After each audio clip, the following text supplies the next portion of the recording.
Hey guys! Tonight we slip into the shadowy, torchlit depths of the Greek underworld, where the air hums with the faint drip of unseen rivers and the sweet tart scent of pomegranates. Picture yourself standing on a cold stone floor, the gloom barely pierced by flickering flames, as Persephone, her eyes wide with curiosity, holds a ruby-red fruit offered by Hades himself. You're about to witness the moment her bite sparks a divine drama that changes the seasons forever. Spoiler: you probably wouldn't survive a day down here, between the eerie silence and the questionable underworld snacks. Your modern nerves would fray fast. So, before you get comfortable, take a moment to like the video and subscribe. But only if you genuinely enjoy what I do here. Drop a comment with your city and local time. I'm curious where you're drifting off from. Now, dim the lights, maybe turn on a fan for that soft background hum, and let's ease into tonight's journey together. You're in the underworld, circa 1200 BCE in mythic time.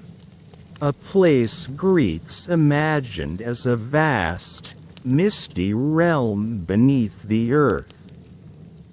The walls gleam with damp obsidian, and the river Styx murmurs nearby, its waters black as ink.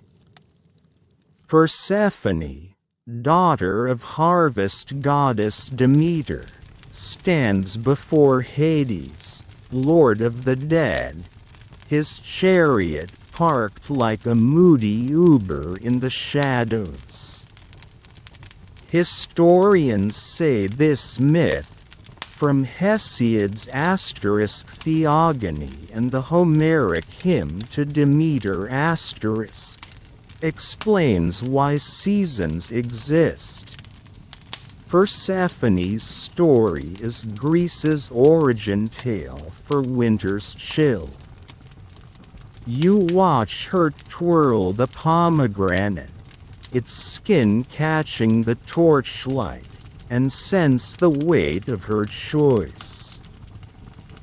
Hades, all brooding charm in his dark robes, offers the fruit with a half-smile, urging her to taste it. You're close enough to smell its citrusy tang, and you wonder if she knows the rules. Eating underworld food binds you here. A divine fine print no one bothers to read. A quirky tidbit. Some ancient texts claim Hades tricked her with the pomegranate, while others say she chose it willingly, craving a taste of rebellion. You lean closer, your sandals scuffing the stone, as she cracks the fruit open, ruby seeds spilling like jewels. Joke number 1. You'd probably eat the whole thing and sign a lease with Hades by accident. Her lips close around a few seeds, the crunch echoing in the silence. Hades' eyes glint, and you feel a chill. Something's shifted. Historians still argue whether Persephone's act was defiance or a trap. Some say it's a metaphor for marriage, others for nature's cycles. You watch her wipe juice from her chin, unaware of the chaos her snack will unleash above. The mainstream fact hits. This moment, small as it seems, ties Persephone to the underworld, setting off a divine tug of war. The torches flicker, the Styx's drip grows louder, and you're sinking into the myth's rhythm.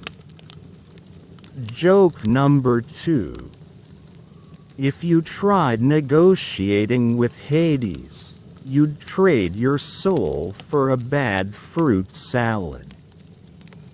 The air grows heavier, and you hear a faint wail, maybe a shade, maybe your imagination.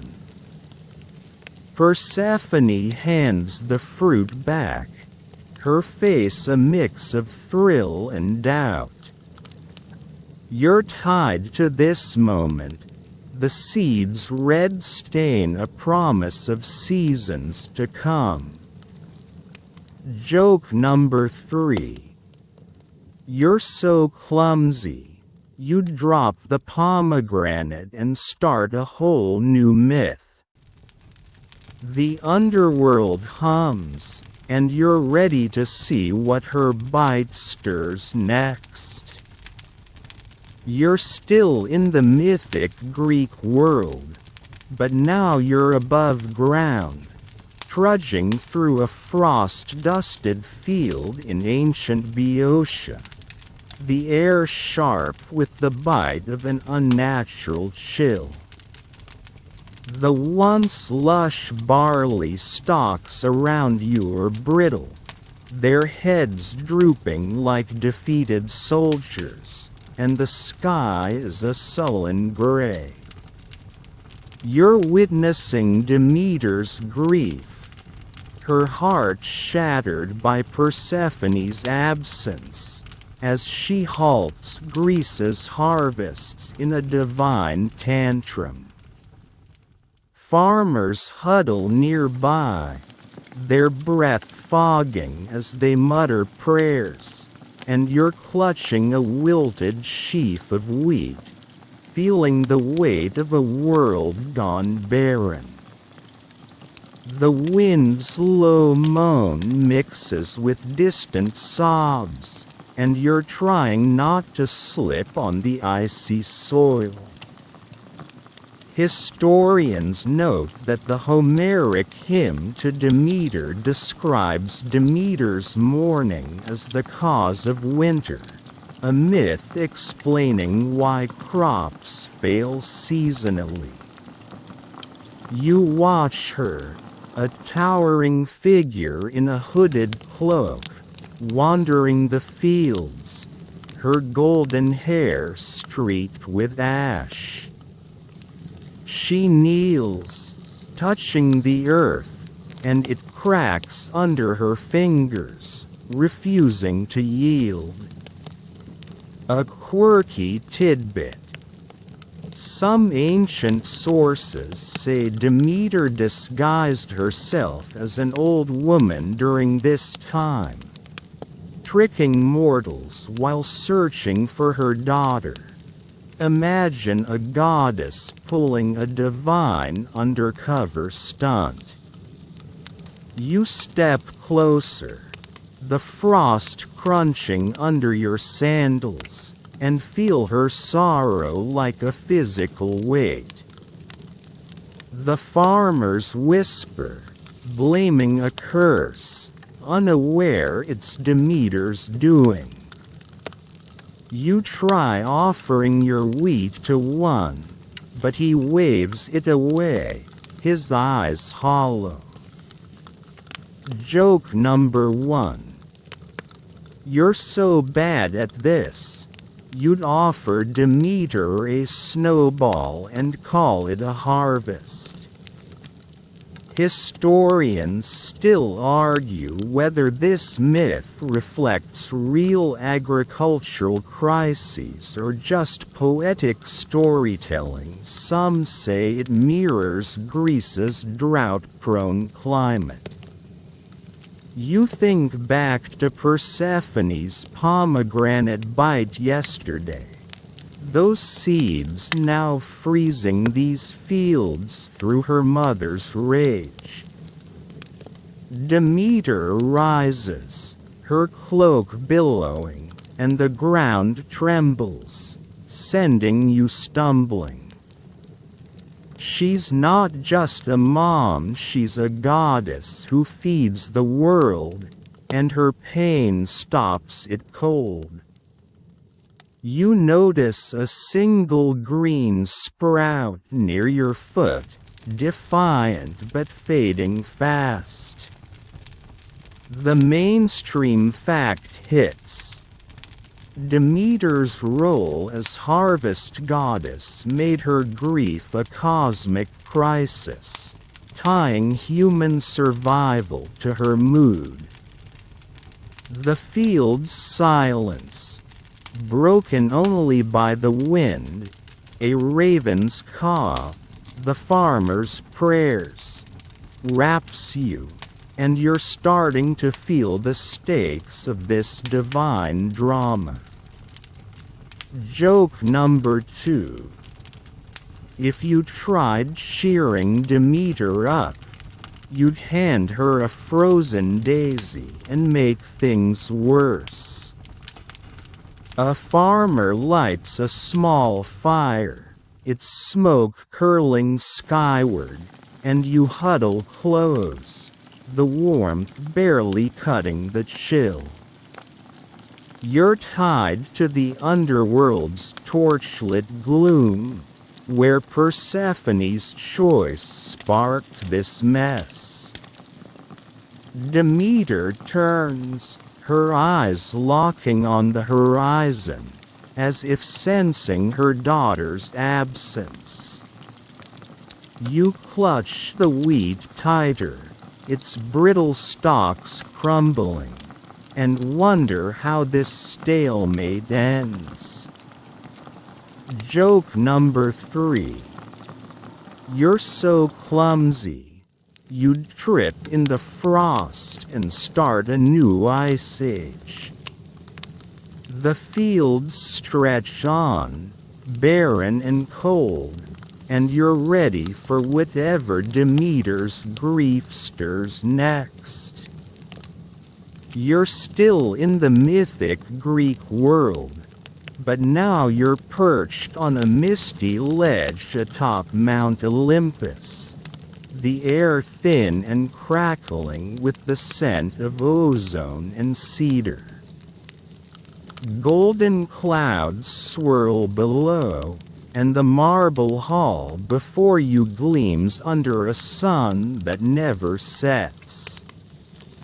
You're clutching a bronze goblet, trying not to spill as you eavesdrop on Zeus, king of the gods, mediating the seasonal dispute between Demeter and Hades over Persephone's fate. His thunderbolt leans against a pillar like a forgotten umbrella, and you're caught in the tension of a divine family feud. The hum of distant storms and the clink of goblets fill the air, and you're hoping you don't sneeze and draw Zeus' glare. Historians note that the Homeric hymn to Demeter casts Zeus as the arbiter who balances Demeter's grief with Hades' claim, shaping the season's cycle. You watch him pace, his beard sparking with static, as Demeter, her eyes red from weeping, demands her daughter's return. Hades lounges nearby, his dark robes blending with the shadows, insisting Persephone's pomegranate snack binds her to him. A quirky tidbit. Some ancient vases show Zeus looking bored during these debates, like he'd rather be chasing nymphs than playing judge. Imagine a god scrolling through divine texts to avoid drama. You sip your goblet's nectar, its sweetness sharp, and try to blend into the marble.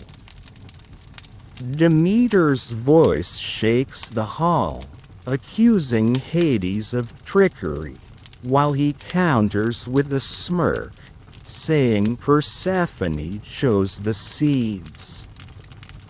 You fumble your goblet, nearly splashing a nymph, and she glares. Joke number 1. You're so clumsy. You'd spill nectar on Zeus and start a thunderclap riot. Historians still argue whether Zeus favored Hades to keep underworld order or just wanted Demeter to calm down. Some say it's a power play to control both realms. You think back to the frozen fields yesterday. Demeter's grief now a bargaining chip in this Olympian standoff. Zeus raises a hand, and the hall quiets, his voice booming like a storm front. He proposes a compromise. Persephone splits her time between worlds, but neither god looks thrilled. You notice a faint green glow around Demeter, as if the earth itself pleads her case. The mainstream fact hits. Zeus' mediation created the seasons, with Persephone's absence marking winter and her return sparking spring. The hall's rhythm, murmuring gods, a lyre's strum, a gust through the clouds, grounds you, and you're starting to feel the weight of this cosmic deal.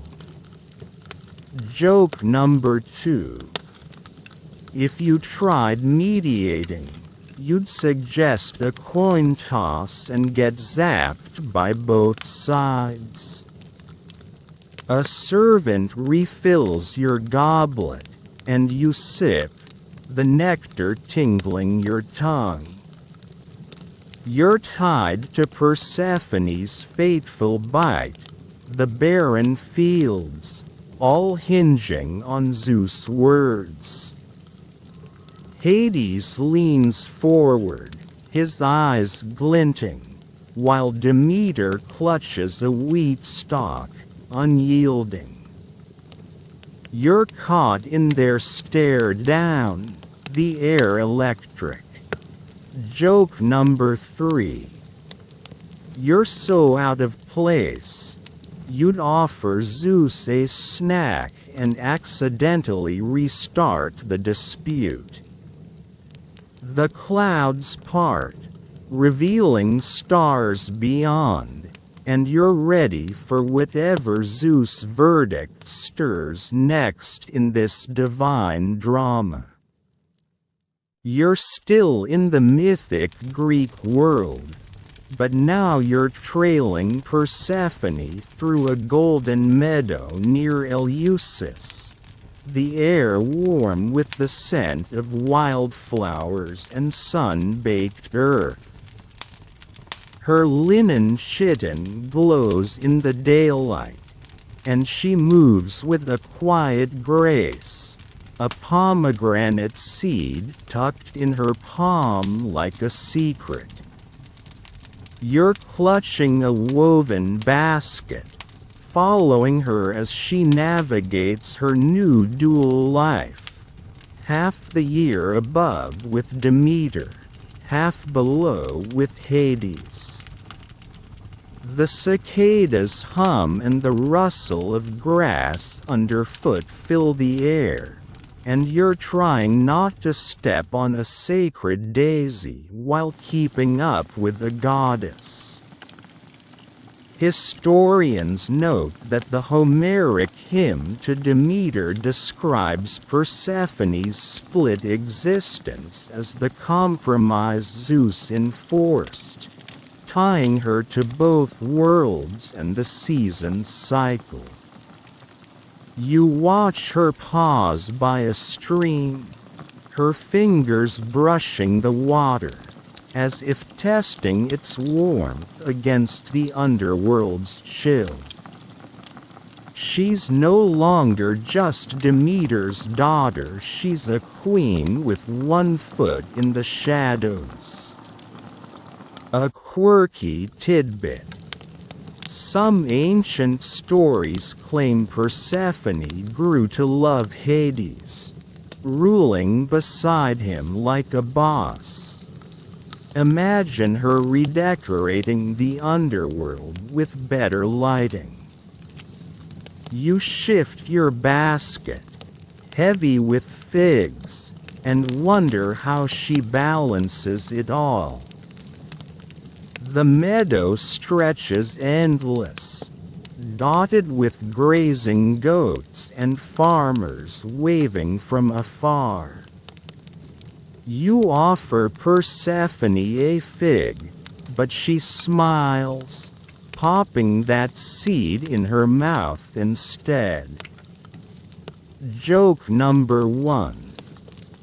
You're so awkward, you'd offer her a rock and call it dessert. Historians still argue whether Persephone's dual role made her a victim or a powerful figure. Some say she's a symbol of resilience, others a pawn in divine games. You think back to Zeus' stormy mediation yesterday, his verdict now shaping her steps through this sunlit field. She kneels, plucking a poppy, and you catch a flicker of sadness. Maybe she misses Hades' quiet realm or dreads leaving this light. You try weaving a flower crown, but it falls apart, earning her laugh. The mainstream fact hits. Persephone's back and forth created the Greek understanding of seasons, her absence starving the earth, her return reviving it. The meadow's rhythm, bees buzzing, a distant flute, the stream's gurgle, wraps you, and you're starting to feel her pull between worlds. Joke number 2. If you tried living her life, you'd get stuck in a cave and miss spring entirely. A farmer approaches, bowing low, and offers Persephone a sheaf of barley, a nod to her mother's domain. She accepts it, her smile soft but distant, and you're tied to the frozen fields, the Olympian hall, the pomegranate seeds. You're sinking into her story, the basket's weight grounding you as you walk. She points to a hill where Demeter's temple looms, and you sense her preparing to shift realms again. Joke number 3. You're so clumsy, you'd trip into the underworld and start a new seasonal dispute. The sun climbs higher, the meadow glowing, and you're ready for whatever Persephone's dual life reveals next. You're still in the mythic Greek world, standing in the dappled shade of an olive grove near Eleusis, the air rich with the scent of ripe fruit and sun-warmed bark. Your hands are stained red from handling pomegranates, their ruby skins split open on a stone table before you. Persephone's gone, off to her mother's temple, but her story lingers as you explore the pomegranate's symbolic weight in this myth. It seeds the spark of the seasonal dispute. Bees hum lazily, and a breeze carries the clink of distant goat bells, grounding you in this ancient moment. You're trying not to squish the juice onto your chitin while pondering a fruit that changed the world. Historians note that pomegranates were sacred in ancient Greece, linked to fertility, death, and rebirth, especially in Persephone's tale from the Homeric hymn to Demeter. You pick up a seed, its jewel-like glow catching the sunlight, and roll it between your fingers, imagining Persephone's fateful bite. The fruit's tart aroma fills your nose, and you wonder why it held such power. A quirky tidbit. Some ancient Greeks believed pomegranates grew from divine blood, tying them to underworld magic. Imagine a fruit with a literal godly backstory. You pop a seed in your mouth, its tang sharp, and hope you're not signing up for an underworld lease. A farmer nearby, his hands gnarled from years of pruning, shows you how to split the fruit cleanly, chuckling at your messy attempt. Joke number 1. You're so bad at this, you'd turn a pomegranate into a juice grenade. Historians still argue whether the pomegranate symbolized marriage or entrapment in the myth. Some say it's a stand-in for Persephone's choice, others a trick by Hades.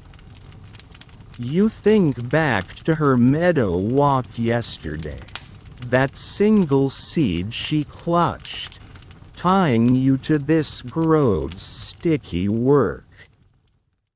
You pile the split fruits into a basket, their seeds glinting like tiny rubies.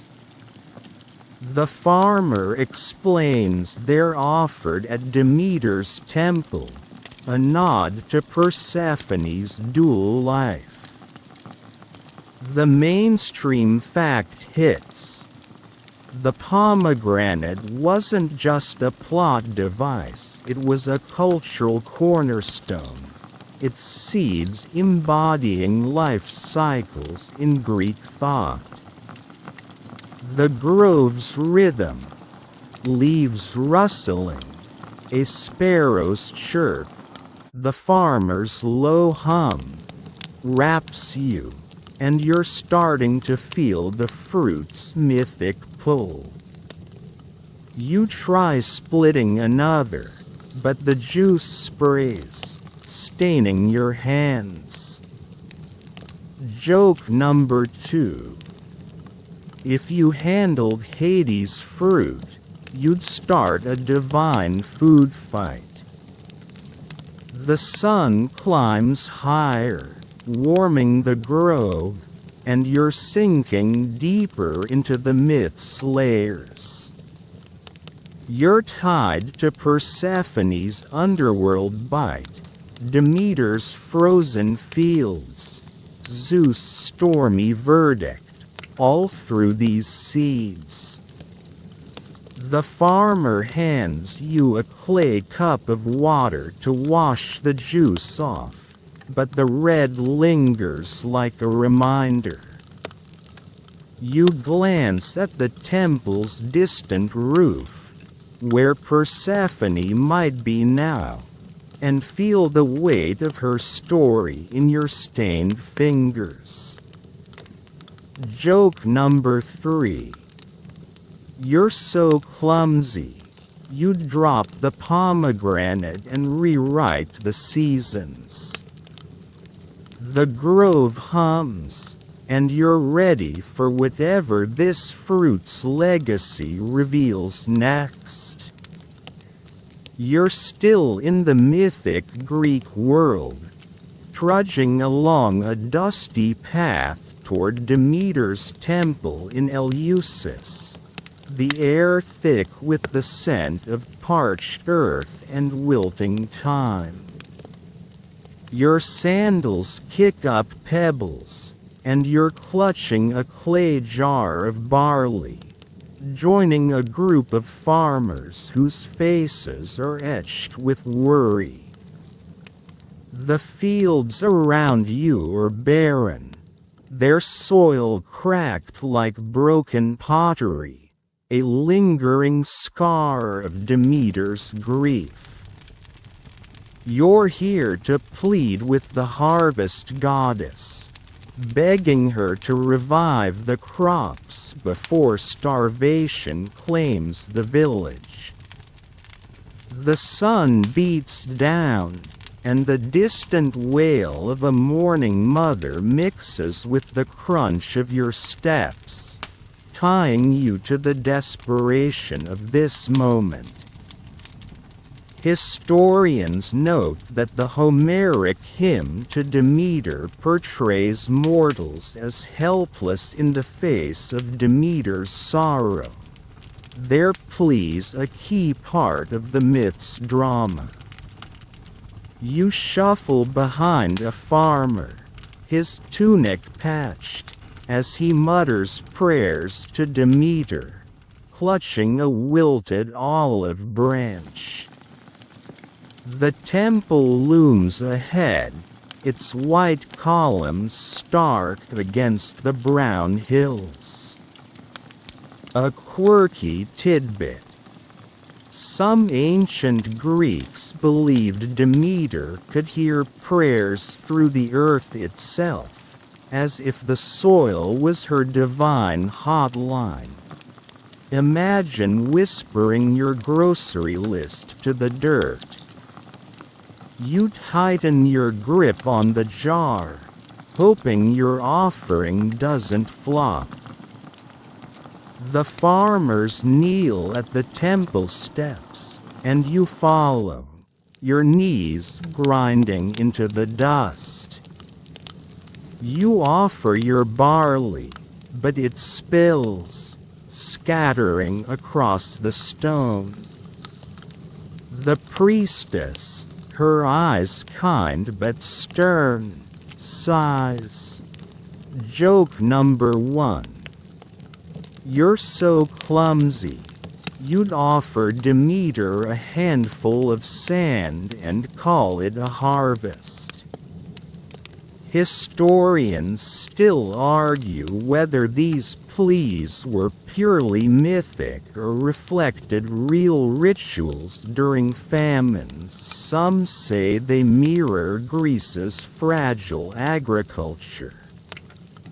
You think back to the pomegranate seeds in the grove yesterday.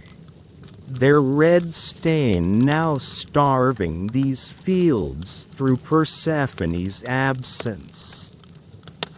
The priestess chants, her voice rising over the crowd, begging Demeter to soften her heart. You join in, your words stumbling, but the farmer's desperation pulls you along. The mainstream fact hits. Demeter's power over crops made her worship vital to Greek survival, her temples hubs of hope in tough times. The path's rhythm, shuffling feet, a goat's bleat, the wind's low moan, grounds you, and you're starting to feel the weight of their pleas. You try re-offering the barley, but a gust scatters more, and a farmer chuckles despite his fear. Joke number 2.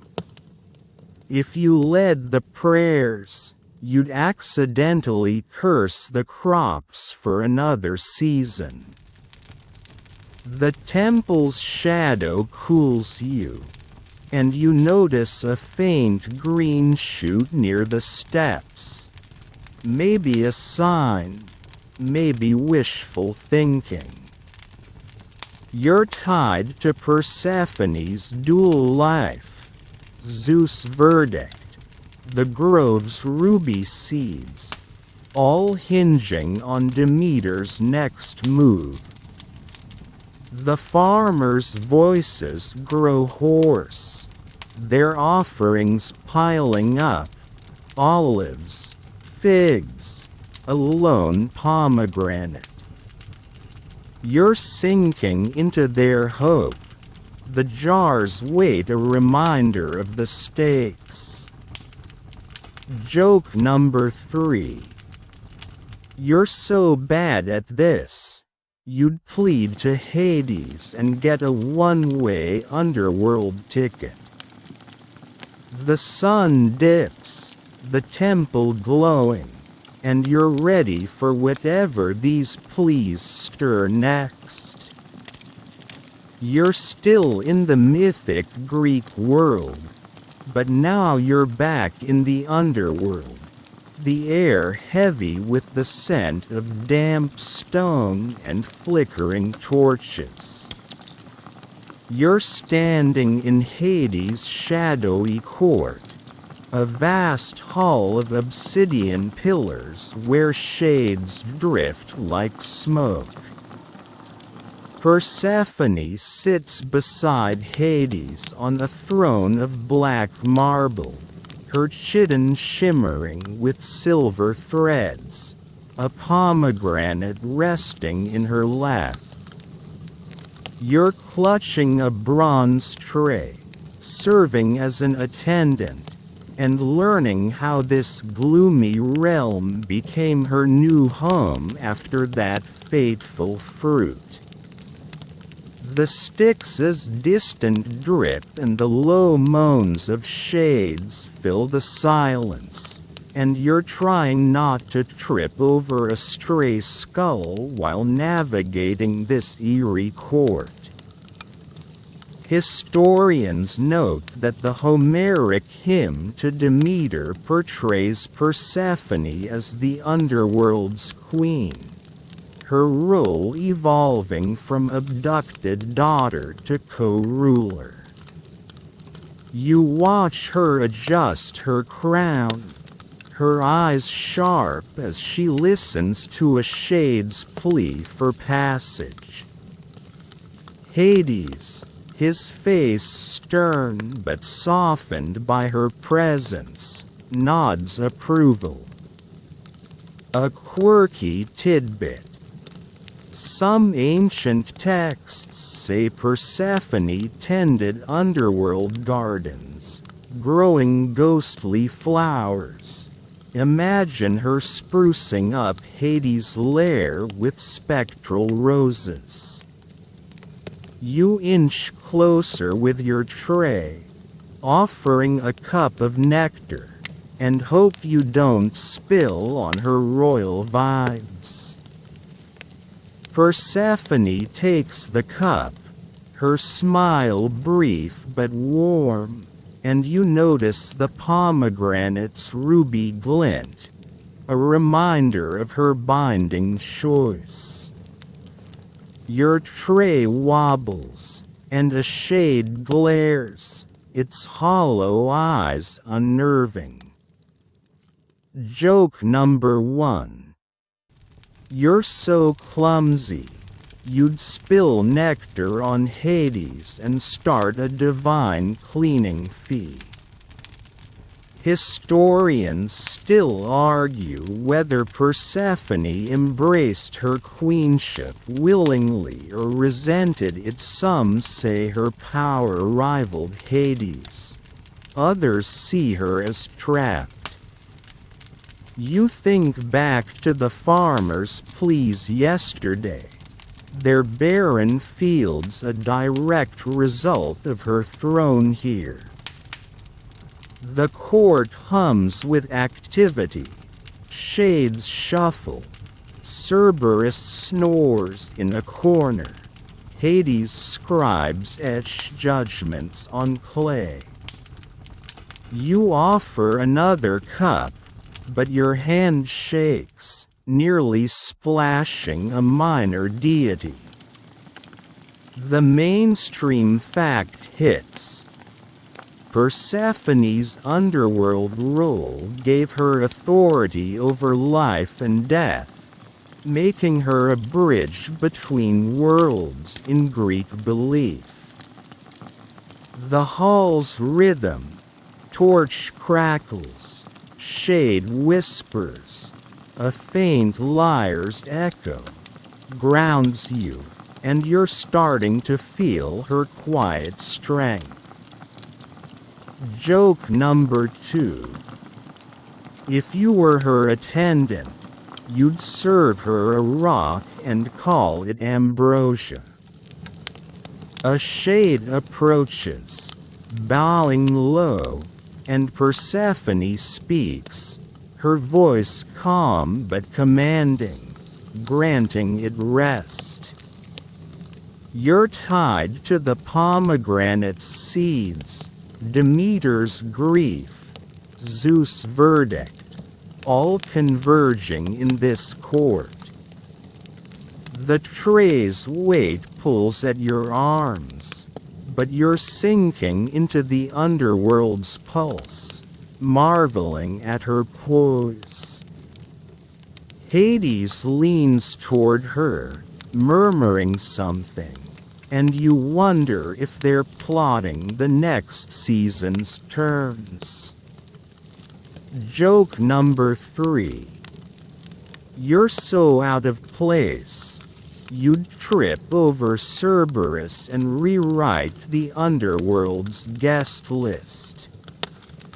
The torches dim, the Styx's drip grows louder, and you're ready for whatever Persephone's reign reveals next. You're still in the mythic Greek world, but now you're standing in a moonlit clearing near Eleusis, the air alive with the scent of crushed thyme and burning olive wood. Your sandals sink into soft earth, and you're clutching a torch, its flame dancing as you join a procession of robed initiates in the Eleusinian mysteries. Secret rituals honoring Demeter's loss and Persephone's return. The night hums with whispered chants and the rustle of cloaks, and you're learning how this myth shaped sacred rites that promised hope amid seasonal despair. The stars overhead glitter, and you're trying not to trip over a root while keeping your torch upright. Historians note that the Eleusinian mysteries, held annually for centuries, were Greece's most revered rituals, tied to the asterisk Homeric hymn to Demeter and the Persephone myth. You follow a priestess, her white veil glowing, as she leads the group toward a stone altar piled with barley and pomegranates. Initiates murmur prayers for fertility and rebirth, their faces shadowed but fervent. A quirky tidbit. Some ancient sources hint initiates drank a barley brew laced with herbs, maybe to mimic Persephone's underworld journey. Imagine a divine smoothie with a side of visions. You grip your torch tighter, hoping you're not expected to chug anything weird. The priestess raises a pomegranate, its seeds glinting like rubies in the firelight, and speaks of Demeter's grief and Persephone's dual life.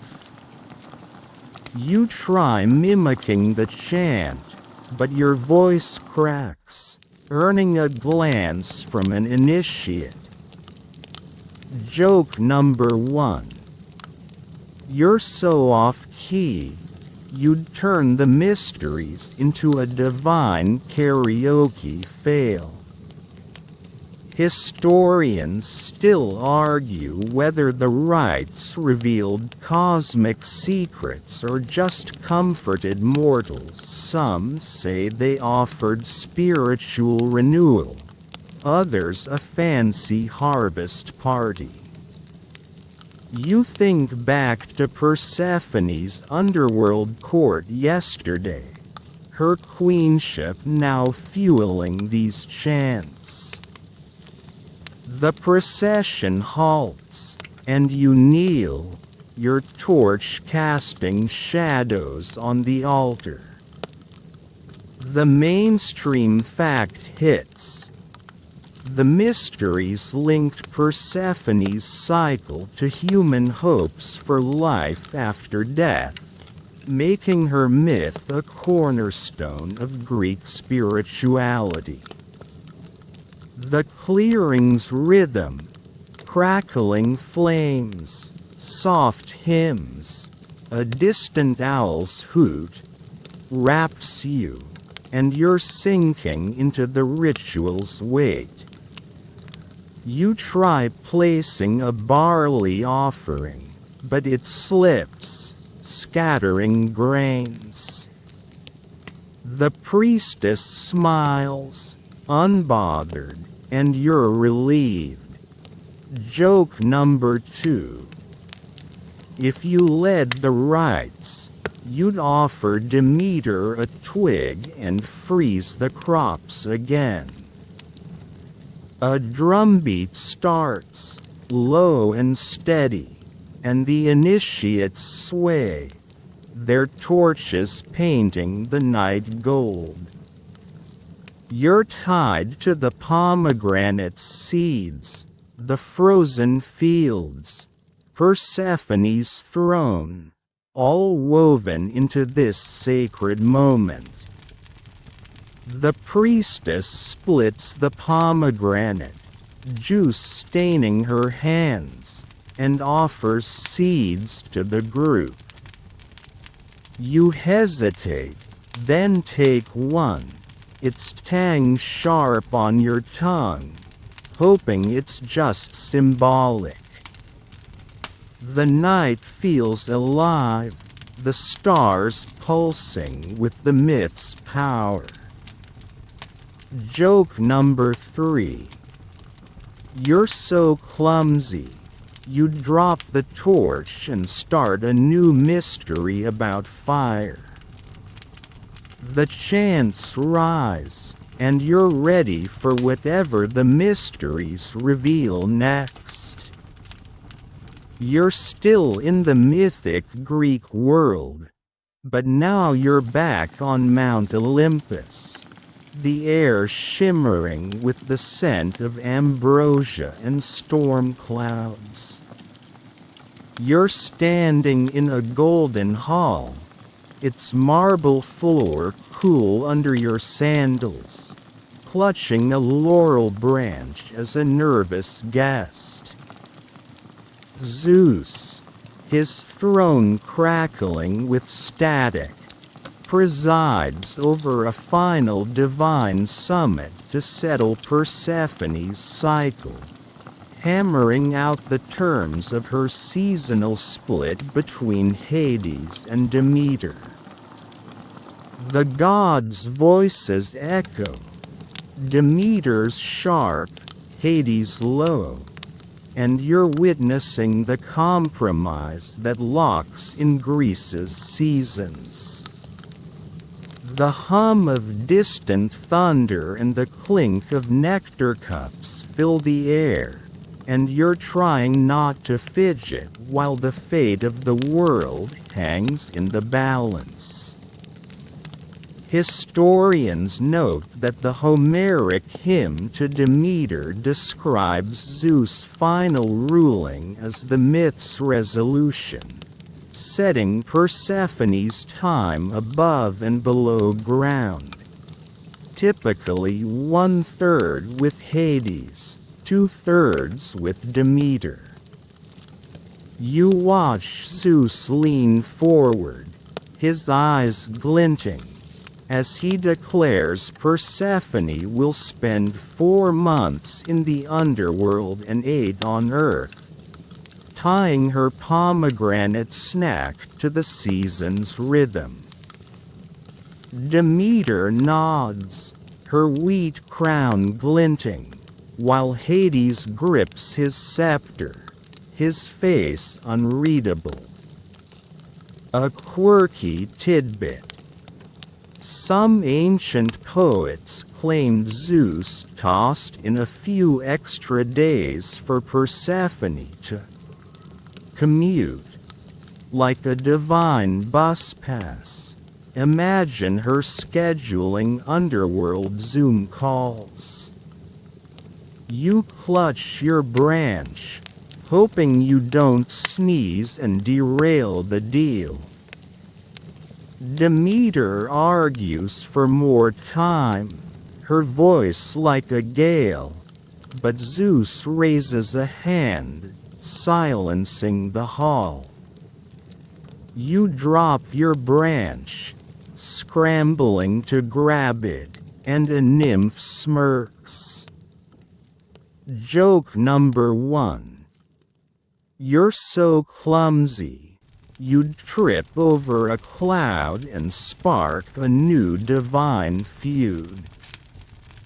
Historians still argue whether Zeus' compromise favored order or just dodged a bigger fight. Some say it's a nod to natural cycles. Others a power grab to keep both gods in check. You think back to the Eleusinian mysteries last night, those chants now rooted in this very verdict. Hades counters, his tones smooth, insisting the pomegranate's bond is unbreakable.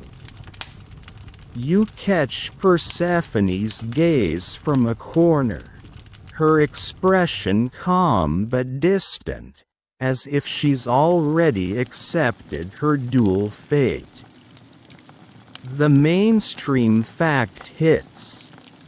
This compromise didn't just fix a family spat, it gave Greeks a mythic explanation for why spring blooms and winter bites. The hall's rhythm, God's murmuring, a liar's pluck, a gust through the pillars, grounds you, and you're starting to feel the weight of their deal. You try fanning yourself with the branch, but it snags your chitin. Joke number 2. If you mediated, you'd give Persephone a week off and freeze the earth for good. A servant offers you a sip of nectar, its sweetness dizzying, and you're tied to the underworld's seeds, the frozen fields, the sacred rites, all hinging on this moment.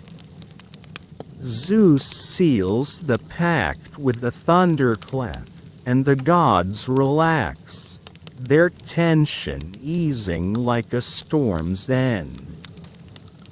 Persephone steps forward, nodding, ready to live her split life. You're sinking into the myth's resolution, the laurel's scent calming you. Joke number 3. You're so out of place, you'd offer Zeus a pomegranate and restart the whole dispute. The hall glows, the stars beyond twinkling, and you're ready for whatever this cosmic deal stirs next. You're still in the mythic Greek world, standing in a sun-dappled courtyard outside Demeter's temple in Eleusis, the air fragrant with crushed mint and the faint sweetness of pomegranates. Your hands are sticky from handling the ruby-red fruits, piled high on a stone altar as offerings to honor Persephone and Demeter. You're surrounded by worshippers, farmers, priests, women in flowing chitons, each placing pomegranates or barley sheaves, their murmurs blending with the hum of bees. You're learning how Greeks wove the pomegranate into their rituals, its seeds a bridge to the seasonal myth. The courtyard's rhythm, sandals scuffing, a distant lyre, the rustle of olive leaves, grounds you, and you're trying not to drop your fruit offering while soaking in this sacred moment. Historians note that pomegranates were central to Greek worship, especially in rites tied to Demeter and Persephone, symbolizing fertility and the underworld's pull. You place your pomegranate on the altar, its skin splitting slightly, revealing glistening seeds. A priestess, her veil embroidered with wheat, nods approval, guiding you to crush a few seeds into a clay bowl for a libation. A quirky tidbit. Some ancient Greeks tossed pomegranate seeds into graves, believing they eased the dead's journey. Imagine a fruit doubling as an underworld bus ticket. You wipe juice from your fingers, tying you to Zeus' compromise yesterday, which sealed the fruit's mythic role. The priestess pours the crushed seeds' juice onto the ground, chanting Persephone's name, and you join in, your voice wobbly but earnest. Your offering slips, nearly rolling off the altar, and a farmer chuckles. Joke number 1. You're so clumsy, You'd offer Demeter a squashed fig and call it divine. Historians still argue whether pomegranates in rituals were purely symbolic or tied to practical fertility rites. Some say they mirrored agricultural hopes, others spiritual rebirth. You think back to the Eleusinian mysteries, those torchlit chants echoing the same fruit you're handling now. The worshippers kneel, their offerings piling up, pomegranates, figs, even a clay figurine of Persephone. The mainstream fact hits. These rituals weren't just devotion, they reinforced the myth's explanation of seasons, tying every Greek to Persephone's cycle. The courtyard buzzes, children giggle, a goat bleats, the priestess chant rises, and you're sinking into the ritual's weight. You try crushing another seed, but the juice sprays, staining your chitin. Joke number 2. If you led the rites, you'd turn the altar into a pomegranate smoothie stand. The sun warms your back, and you're starting to feel the fruit's power. A link to life and death. A young girl offers you a sip of watered wine from a jug, tart, refreshing, and you're tied to the underworld's seeds, the frozen fields, the Olympian pact. The priestess scatters barley over the altar, her movements precise, and you marvel at how this fruit binds the myth to mortal hopes. The courtyard feels alive, the offerings glowing in the light. Joke number 3. You're so bad at this, you'd trip over the altar and start a new harvest curse. The chants soften, the temple's shadow lengthening, and you're ready for whatever these rituals reveal next in Persephone's story. You're still in the mythic Greek world, standing in the dappled shade of Demeter's sacred grove near Eleusis. The air thick with the scent of blooming laurel and warm earth. Your hands are dusty from sweeping stone paths, and you're clutching a bronze rake, helping priests tend the temple's grounds as an offering to the harvest goddess. The grove hums with life, birds chirping, leaves rustling, the faint clink of ritual tools. And you're learning how Demeter's worship shaped daily tasks, all tied to Persephone's seasonal cycle. The sun filters through olive branches, and you're trying not to trip over a root while keeping up with the priest's quiet rhythm. Historians note that Demeter's temples, like the one at Eleusis, were hubs of ritual labor, where devotees maintained sacred spaces to honor her role in agriculture.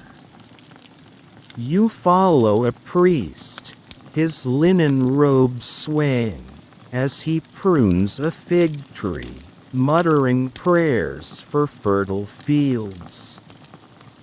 Your job is to rake fallen leaves into piles, but your strokes are uneven, scattering more than you gather. A quirky tidbit. Some ancient Greeks believed temple groves were guarded by nymphs who'd pinch lazy workers. Imagine a divine HR department with attitude. You glance at the trees, half expecting a leafy scolding, tying you to the pomegranate rituals from yesterday.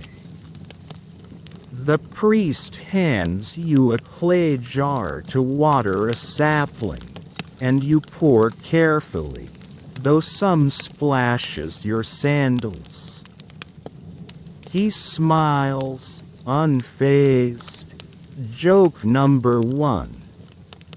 You're so clumsy, you'd water a rock and call it a sacred sprout. Historians still argue whether temple tasks were purely devotional or also practical upkeep. Some say they mirrored farming cycles. Others see them as spiritual discipline. You think back to the altar's ruby-stained offerings, how they fueled the prayers now sustaining this grove. You moved to sweep a path near a small shrine, its stone etched with wheat stalks. The mainstream fact hits.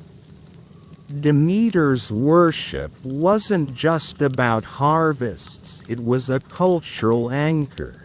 Her temples knitting communities through shared labor and hope. The grove's rhythm, a priestess chant, a squirrel's scamper, the rake's scrape, wraps you, and you're starting to feel the weight of these tasks. You try pruning a branch, but your cut's crooked, earning a chuckle from a passing devotee. Joke number 2. If you tended the grove solo, you'd turn it into a divine weed patch. A young priest offers you a sip of barley water from a jug. Nutty, cool, and you're tied to Persephone's underworld throne, the frozen fields, the Olympian pact, all flowing through this sacred work. The grove feels like a living prayer, its trees stretching toward the sky as if reaching for Demeter's favor. You rake another pile, the leaves crunching softly, and notice a single pomegranate tree, its fruit just ripening. The priest's quiet focus pulls you deeper, and you're marveling at how their labor keeps the myth alive. Joke number 3. You're so bad at this, you'd rake the grove bare and start a new famine. The sun climbs higher, the temple glowing, and you're ready for whatever Demeter's grove reveals next. You're still in the mythic Greek world, but now you're back in the underworld, the air cool and heavy with the scent of moss and flickering oil lamps. You're trailing Persephone through Hades' vast palace, its obsidian floors reflecting her silver-threaded chitin as she moves with quiet authority. Your sandals echo softly, and you're clutching a clay tablet, tasked with noting her decrees as she rules beside Hades. You're learning how Persephone's underworld duties, judging shades, overseeing the dead, cement her as queen, all tied to that pomegranate's seasonal pact. The Styx's distant murmur and the faint wail of shades fill the silence, and you're trying not to bump into a pillar while keeping up with her regal stride.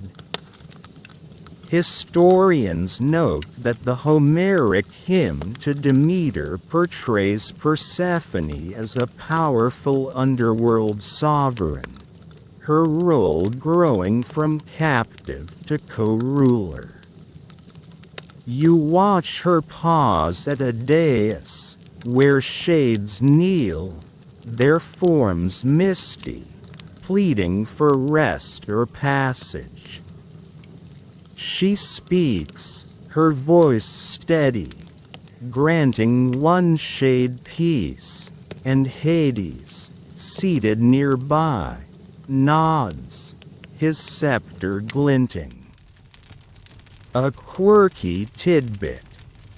Some ancient stories claim Persephone kept a ledger of souls, like a divine accountant. Imagine her balancing the underworld's books with a quill. You scribble a note on your tablet, hoping your handwriting doesn't look like a shade's scrawl, tying you to Demeter's grove from yesterday. Persephone turns, catching your eye, and points to a shade needing judgment. Your tablet slips, nearly cracking, and a minor deity smirks. Joke number 1. You're so clumsy. You drop Hades' scepter and start a ghostly riot. Historians still argue whether Persephone's queenship was symbolic or practical. Some say she wielded real power over the dead. Others see her as Hades' figurehead. You think back to the grove's sacred tasks, how they honored her absence. Here, she's the heart of this shadowy court. You jot down her next decree, your stylus wobbling as she assigns a shade to the Elysian fields. The mainstream fact hits. Persephone's underworld role made her a dual goddess, linking life and death in Greek belief, her seasonal cycle shaping mortal hopes. The palace's rhythm, lamp flickers, shade whispers, Cerberus' distant snore, grounds you, and you're starting to feel her quiet command. You try etching another note, but the clay smudges, earning a raised eyebrow from a nearby nymph. Joke number 2. If you were her scribe, you'd write a decree banning ambrosia and doom the underworld. A servant offers you a sip of pomegranate juice from a cup, tart, chilling, and you're tied to the ruby seeds, the frozen fields, the Eleusinian chants, all converging in her rule. Persephone moves to a garden of pale asphodel, inspecting ghostly blooms, and you follow. marveling at her ease in this gloom. Hades watches her, his gaze soft, and you wonder if their partnership runs deeper than the myth lets on. The tablet's weight pulls at your arms, but you're sinking into the underworld's pulse. Joke number 3. You're so bad at this, you'd misjudge a shade and send it to a divine timeout. The lamps dim, the Styx's drip echoes, and you're ready for whatever Persephone's reign reveals next. You're still in the mythic Greek world, but now you're standing in a bustling village square in Attica. The air warm with the scent of fresh baked bread and blooming oleander. Your sandals scuff the dusty ground, and you're clutching a woven basket of figs, watching mortals adapt to the new rhythm of seasons sparked by Persephone's pomegranate pact. Farmers barter early spring crops, women weave garlands for a festival, and kids chase each other through the crowd. You're learning how Greeks reshaped their lives around Persephone's cycle, embracing the ebb and flow of growth and dormancy. The squares hum, vendors shouting, a flute's trill, a donkey bray, wraps you. And you're trying not to trip over a stray basket while soaking in this lively shift. Historians note that the Persephone myth, as told in the Homeric hymn to Demeter gave Greeks a framework for understanding seasonal changes, guiding their agricultural and cultural practices. You weave through the square, pausing at a farmer's stall where he proudly displays the first barley of spring, crediting Persephone's return. You offer a fig, but he waves it off, too busy boasting about his harvest. A quirky tidbit. Some ancient Greeks marked the seasons with pomegranate-themed feasts, toasting Persephone's arrival. Imagine a divine potluck with extra seeds. You adjust your basket, tying you to Persephone's underworld duties from yesterday, her queenship now blooming in these fields. A woman nearby ties a wheat wreath to her door, a nod to Demeter's renewed favor. You try helping, but your knot unravels, earning a laugh. Joke number 1. You're so clumsy, you'd weave a wreath and accidentally curse the crops. Historians still argue whether the myth shaped farming practices or just explained them. Some say it gave Greeks hope during lean winters. Others see it as poetic hindsight. You think back to the underworld's shadowy court, how Persephone's rule there now fuels this square's vibrant spring.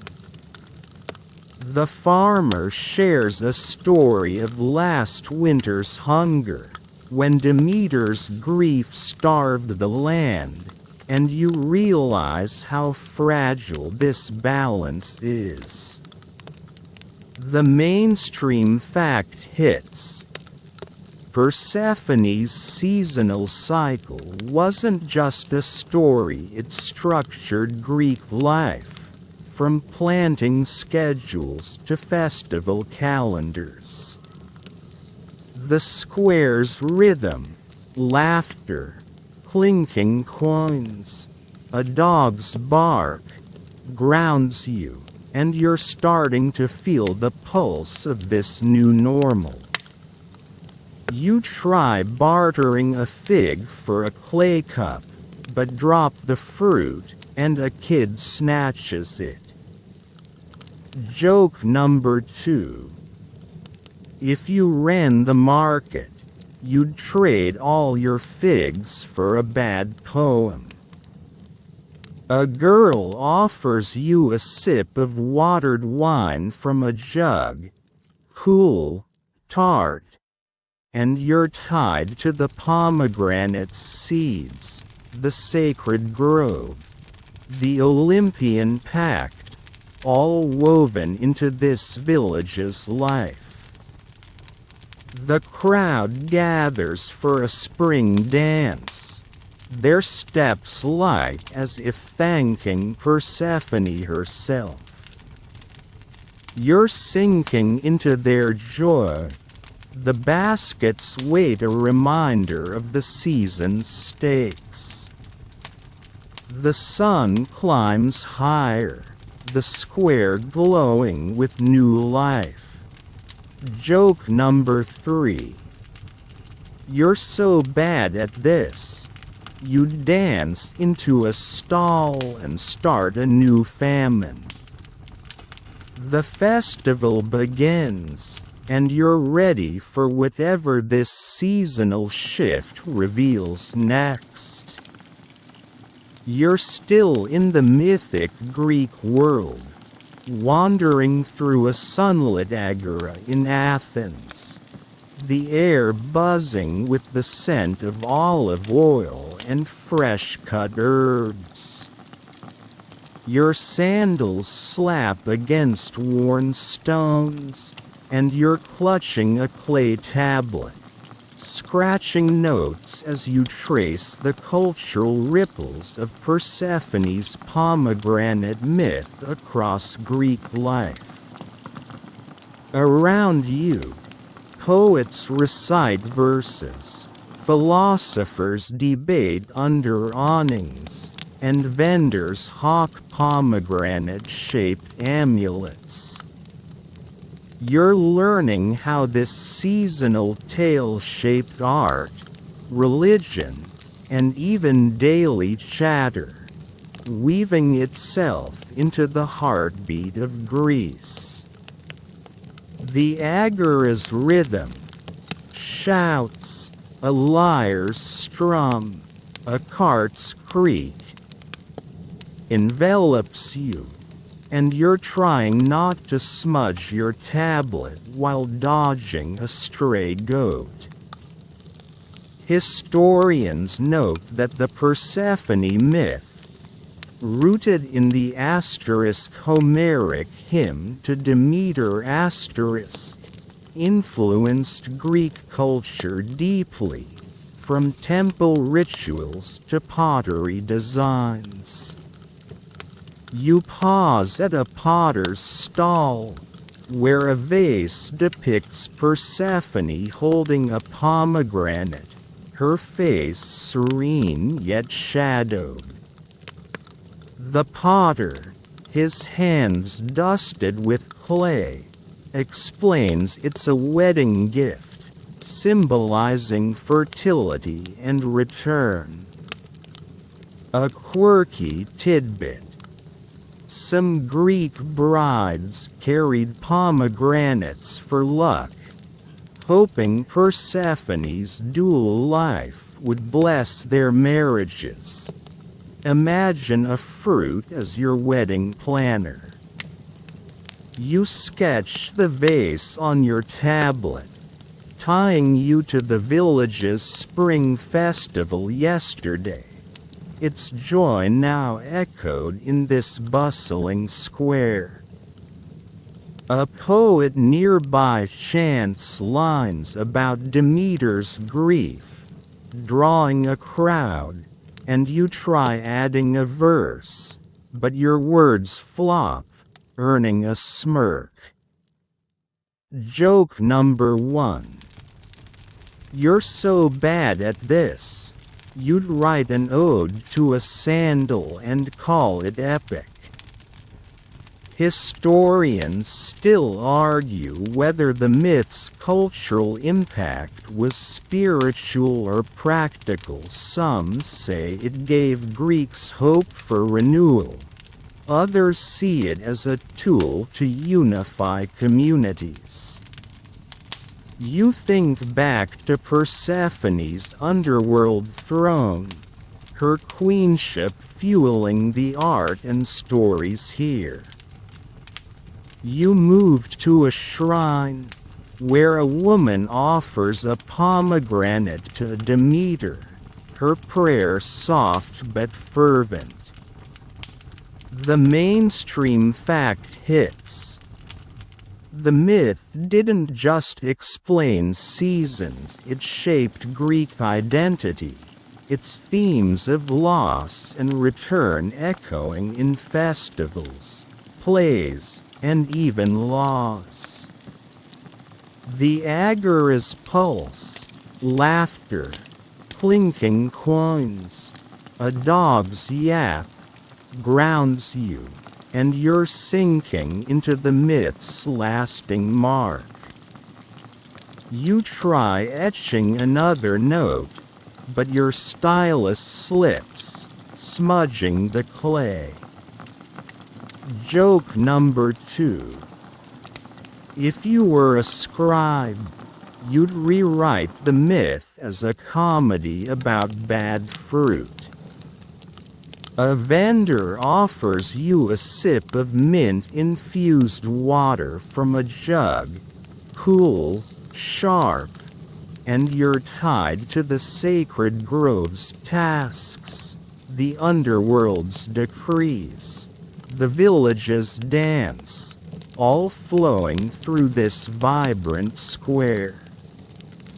You notice a child clutching a clay Persephone figurine, her tiny pomegranate painted red, and marvel at how the myth lives in every corner. The sun dips, casting long shadows, and you're starting to feel Greece's heartbeat. Joke number 3.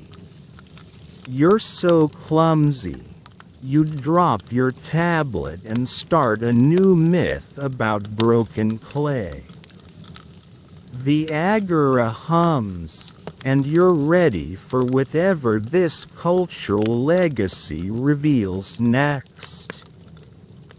You're still in the mythic Greek world, but now you're resting on a smooth stone bench overlooking a quiet valley near Eleusis, the night air soft with the scent of wild thyme and distant olive groves.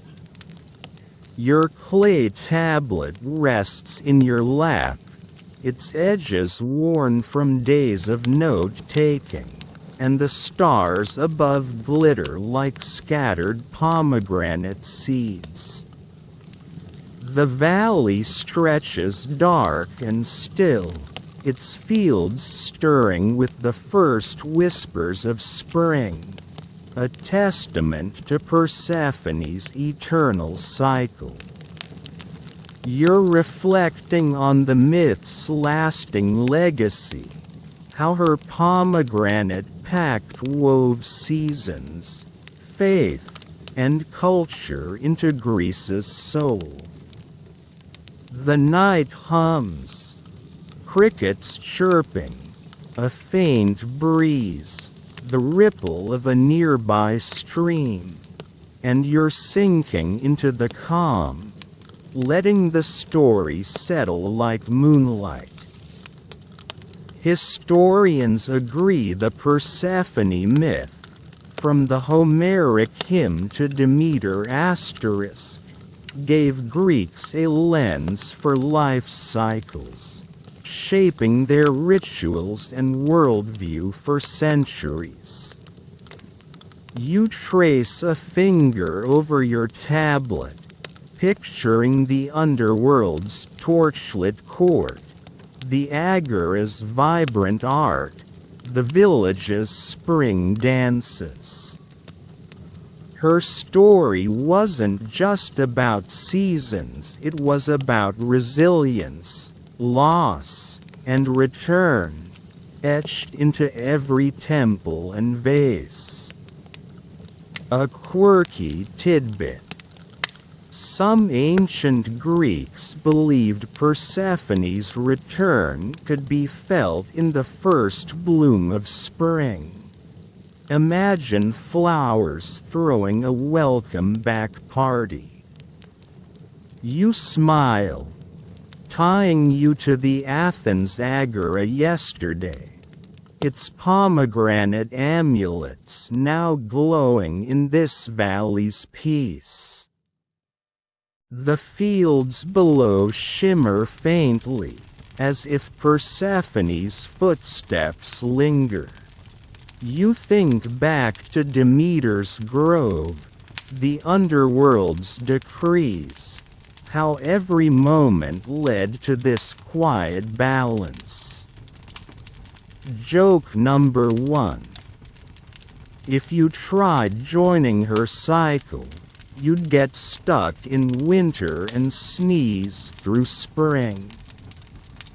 Historians still argue whether the myth's legacy was more spiritual or social. Some say it unified Greeks through shared rituals. Others see it as a poetic mirror for nature's rhythms. You lean back, the bench cool, feeling the myth's timeless pull under these stars. The mainstream fact lands. Persephone's story outlived ancient Greece, its themes of renewal echoing in art, literature, and even modern seasons. You imagine her now, maybe walking these fields or ruling below, her pomegranate forever binding earth and underworld. The night's rhythm, owls hooting, leaves rustling, feels like a lullaby, pulling you deeper. Joke number 2. You're so tired, you'd nap through her return and miss the harvest. Now, let's ease you towards sleep, cradled by this tranquil valley under Greece's starry sky. Picture yourself on that bench, the night's gentle breeze brushing your skin, the stream's soft ripple a melody that soothes your thoughts. The myth's weight, Persephone's seeds, Demeter's grief, the agora's hum, fades into a whisper, light as a petal on the wind. You're safe here, wrapped in the stillness of a land that's bloomed through countless springs. Let your breath slow, matching the valley's quiet pulse, each exhale carrying you deeper into calm. The stars above, like scattered seeds, hold the myth's secrets, their glow a promise of return. You don't need to cling to the story, the fields will carry it, their cycles turning long after you've drifted. Feel your shoulders soften, your mind blur, like moonlight on water. The night is kind, the valley vast, and you're floating, carried by the same breezes that stirred Persephone's meadows. Every worry, every rush, it's gone, replaced by the peace of a world at rest. Let the stars fade, let the stream's song linger, and sink into a sleep as deep as the underworld's heart. You've walked Greece's paths, tasted its myths, and now it's time to rest. Sweet dreams, under the stars that watched those seasons turn. Joke number 3. You're so relaxed, you'd sleep through spring and miss Persephone's festival. The night embraces you, and the myth's legacy whispers, "You've earned this serenity."